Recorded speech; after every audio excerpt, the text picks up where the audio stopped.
धनंजय मुंडेंनी राजीनामा दिल्याशिवाय बीडमधील गुंडागर्दी संपणार नसल्याचं म्हणत विरोधी पक्षनेते अंबादास दानवे यांनी राज्य सरकारवर टीका केली आहे। जालन्यामध्ये अंबादास दानवे यांनी पदाधिकाऱ्यांची बैठक घेतली। त्यानंतर ते पत्रकारांशी बोलत होते। राज्य सरकारला बीडचं बिहार बनवायचं आहे, त्यामुळे बीडमधील गुंडागर्दी संपवायची असेल तर धनंजय मुंडे यांनी नैतिकदृष्ट्या राजीनामा द्यावा अशी मागणी अंबादास दानवे यांनी केली आहे। दरम्यान यांनी बरीच पाप केली असतील म्हणून धुवायला जात असतील असं म्हणत अमित शहा आणि मुख्यमंत्री देवेंद्र फडणवीस यांच्या प्रयागराजच्या दौऱ्यावर देखील दानवे यांनी टीका केली आहे।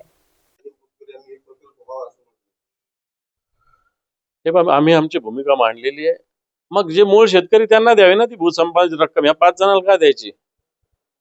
शेतकऱ्याची जमीन बेभाव घ्यायची कवडी मोल भावाने आणि 4-5 व्यापाऱ्यांनी मोठ्या किमतीत त्याचा मोठा वसूल करायची। सर्वसामान्य शेतकऱ्याला द्यावा ना अर्जुन खोतकर म्हणा करा प्रकल्प।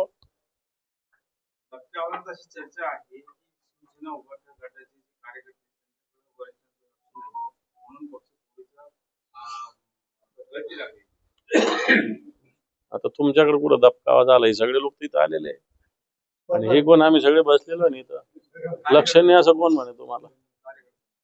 मुख्यमंत्री एकनाथ शिंदे जालना दौऱ्यावर असताना शिवसेनेतील तुमच्या पक्षातील काही पदाधिकाऱ्यांनी त्यांच्या शिवसेनेत जाण्यासाठी प्रयत्न केले होते, मात्र त्यांना वरिष्ठांकडून विरोध झाल्याच्या चर्चा आता सुरू आहे आणि त्यामुळे त्यांचे प्रवेश झाले नाहीतर जालन्यातून काही प्रवेश झाले असते अशी जालन्याच्या वर्तुळात चर्चा। हे प्रलोभन देण्याचं त्यांचं काम चालू आहे। या प्रलोभनाला सर्वसामान्य शिवसैनिक बोलणार नाही।